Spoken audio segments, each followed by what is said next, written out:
किसी पदार्थ के इकाई आयतन में उपस्थित द्रव्यमान पदार्थ का क्या कहलाता है? घनत्व कहलाता है बराबर मास बटा वॉल्यूम। ये है पदार्थ, मान लो इसके अंदर हम पदार्थ भर दे और उसका आयतन है इकाई, तो इकाई आयतन यानी आयतन का मान अगर 1 कर दोगे तो उस स्थिति में जो पदार्थ का घनत्व होगा, जो पदार्थ का द्रव्यमान होगा, वही उसके घनत्व के क्या होगा? बराबर होगा। यानी दे रेत भर दे तो रेत का घनत्व आ जाएगा हमारे पास, जितनी रेत का द्रव्यमान होगा वही उस रेत का क्या होगा? घनत्व होगा। इसके अंदर अगर हम क्या करते हैं, चीनी भर दे तो जितनी चीनी का द्रव्यमान होगा वही उसका क्या होगा? घनत्व होगा, क्योंकि आयतन तो क्या है? इकाई है। इसके अंदर अगर मान लो सोना भर दो, चाहे चांदी भर दो, कोई भी पदार्थ इसके अंदर भर सकते हैं, इसके अंदर जल भी भर सकते हैं, तो उस स्थिति में हमारे पास क्या आ जाएगा? उस पदार्थ का घनत्व आ जाएगा घात 3 किलोग्राम पानी आएगा। ठीक है, ये चीज बहुत इंपॉर्टेंट है इसको। तो इस तरीके से हम आपेक्षिक घनत्व की सहायता से चांदी का घनत्व भी निकाल सकते हैं। हेलो बच्चों, गुरुत्वाकर्षण की ये हमारी है 7वीं क्लास, 7वां लेक्चर है, और इस लेक्चर में हम पढ़ेंगे घनत्व यानी डेंसिटी और आपेक्षिक घनत्व यानी रिलेटिव डेंसिटी के बारे में। घनत्व और आपेक्षिक घनत्व के सूत्र देखेंगे, साथ साथ में हम देखेंगे इनके मात्रक, और कुछ उदाहरणों की सहायता से घनत्व को एकदम बढ़िया तरीके से समझने की कोशिश करेंगे। तो आइए करते हैं वीडियो को शुरू। तो अब हम आसान भाषा में घनत्व की परिभाषा देखते हैं, उसका फिर देखते हैं सूत्र, और उसका लास्ट में देखेंगे मात्रक।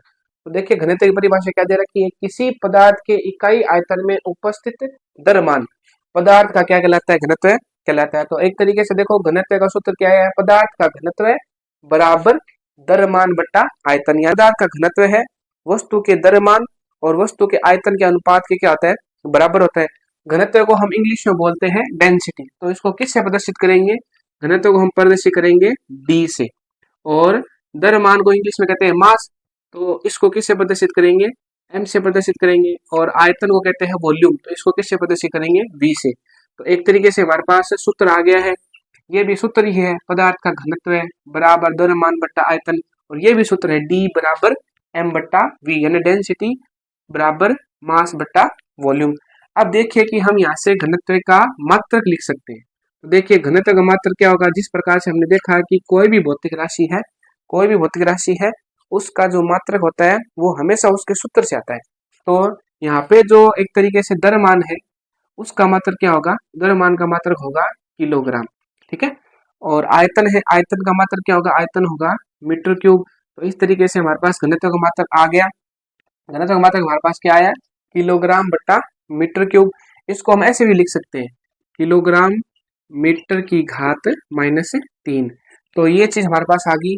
एक तो हमारे पास घनत्व का सूत्र आ गया, जो है वस्तु के द्रव्यमान में उसके आयतन का भाग दे दो तो वस्तु का घनत्व आ जाएगा। इस तरीके से भी इसको समझ सकते हैं, डी बराबर एम बट्टा वी, और घनत्व का क्या आ गया? मात्रक आ गया किलोग्राम बट्टा मीटर क्यूब, या इसको हम ऐसे बोल सकते हैं किलोग्राम मीटर की घात -3। अब देखिए इसको अलग तरीके से समझने की कोशिश करते हैं। हमारे पास आया है इकाई आयतन शब्द।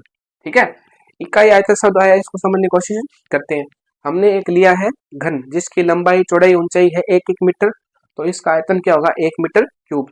तो 1 मीटर क्यूब आयतन को ही हम क्या बोलेंगे? इकाई आयतन बोलेंगे।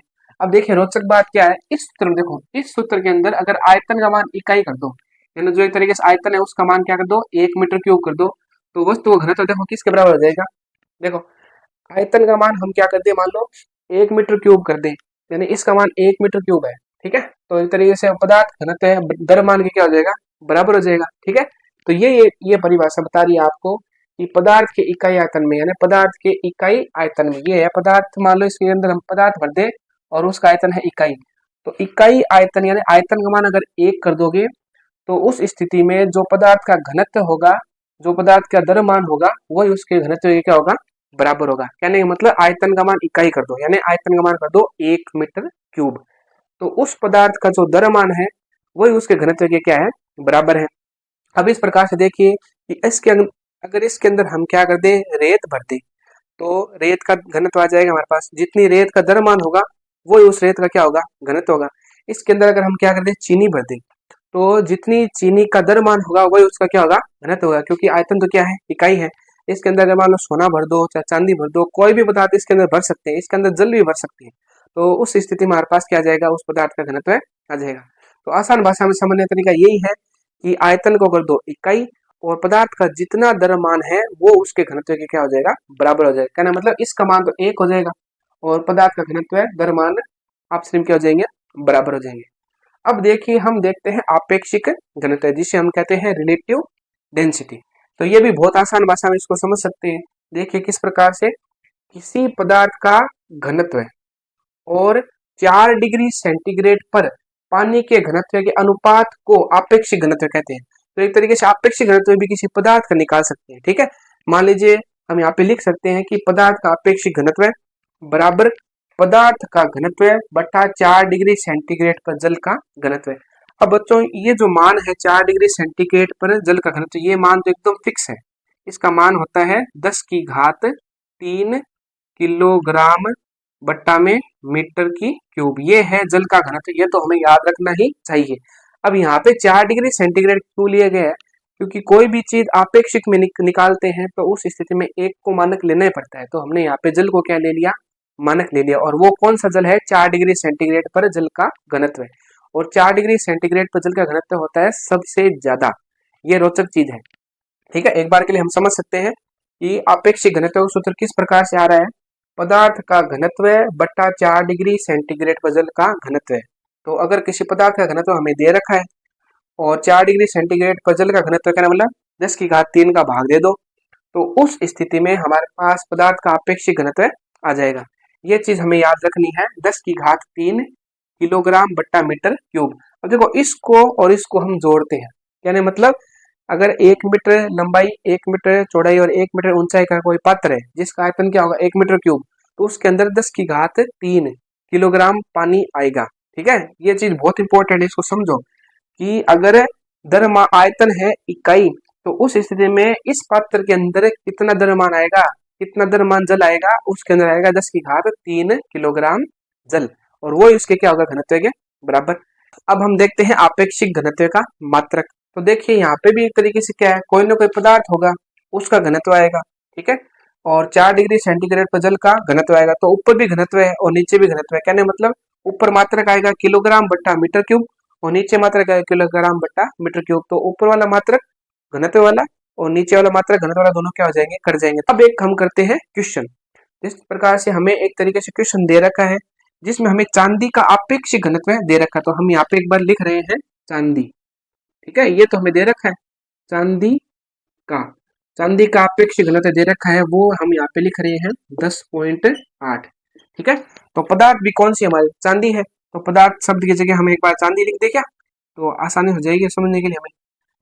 तो ये हो गया चांदी का घनत्व, ये हमें निकालना है। देखो आप चांदी का अपेक्षित घनत्व हमें दे रखा है और चांदी का घनत्व हमें निकालना है, और ये तो हमें पता ही है कितना है, 4 डिग्री सेंटीग्रेड पर जल का घनत्व कितना है, 10 की घात 3। तो इस तरीके से देखो हम यहाँ पे लिख रहे हैं जो निकालना है चांदी का घनत्व, ये तो हमें निकालना है और आपेक्षिक घनत्व दे रखा है, और ये हमें याद रखना हमेशा के लिए 10 की घात 3 किलोग्राम, 10 की घात 3 किलोग्राम बट्टा मीटर क्यूब। ये निकालना है, तो इसको क्या करें, इधर भेज दे इसके गुणा में। तो हमारे पास देखो आंसर आ जाएगा चांदी का घनत्व, चांदी का घनत्व कितना होगा 10.8 इंटू 10 की घात 3 किलोग्राम बट्टा में मीटर क्यूब। तो इस तरीके से हम आपेक्षिक घनत्व की सहायता से चांदी का घनत्व भी निकाल सकते हैं। यहाँ पे और भी कुछ हो सकता है, सोने का आपेक्षिक घनत्व दे दे। ठीक है, सोने का घनत्व पूछ ले, ऐसे कर ले सोने का घनत्व दे दे, और पानी का घनत्व हमें पता है 4 डिग्री सेंटीग्रेड पर, दोनों का भाग दोगे तो सोने का आपेक्षिक घनत्व आ जाएगा। तो इस तरीके से अगर हम बात करें कि इस बॉक्स के अंदर कितनी चांदी आएगी, कितने द्रव्यमान चांदी आएगी, या आप कह सकते हो इस बॉक्स के अंदर कितने किलोग्राम चांदी आएगी, इस बॉक्स के अंदर किलोग्राम चांदी आएगी 10.8 इंटू 10 की घात 3 किलोग्राम चांदी आएगी, क्योंकि इसका आयतन क्या है इकाई। तो जो घनत्व है उसकी यही खासियत है कि अगर कोई ऐसा पात्र है जिसका आयतन इकाई है, तो उसके अंदर जितना पदार्थ द्रव्यमान आ रहा है वो द्रव्यमान ही उस घनत्व के क्या हो जाएगा, बराबर जाएगा। तो इस तरीके से हमने आपेक्षिक घनत्व और घनत्व को दोनों साथ साथ मिलकर समझने की कोशिश की थी। एक चीज हमें यहाँ पे याद भी रखनी है, जो 4 डिग्री सेंटीग्रेड पर जल का जो घनत्व होता है वो होता है 10 की घात 3 किलोग्राम बट्टा मीटर क्यूब। उसी की सहायता से हम वस्तु का आपेक्षिक घनत्व निकाल सकते हैं। तो अब मिलेंगे हम अगले वीडियो में, तब तक के लिए ऑल द बेस्ट।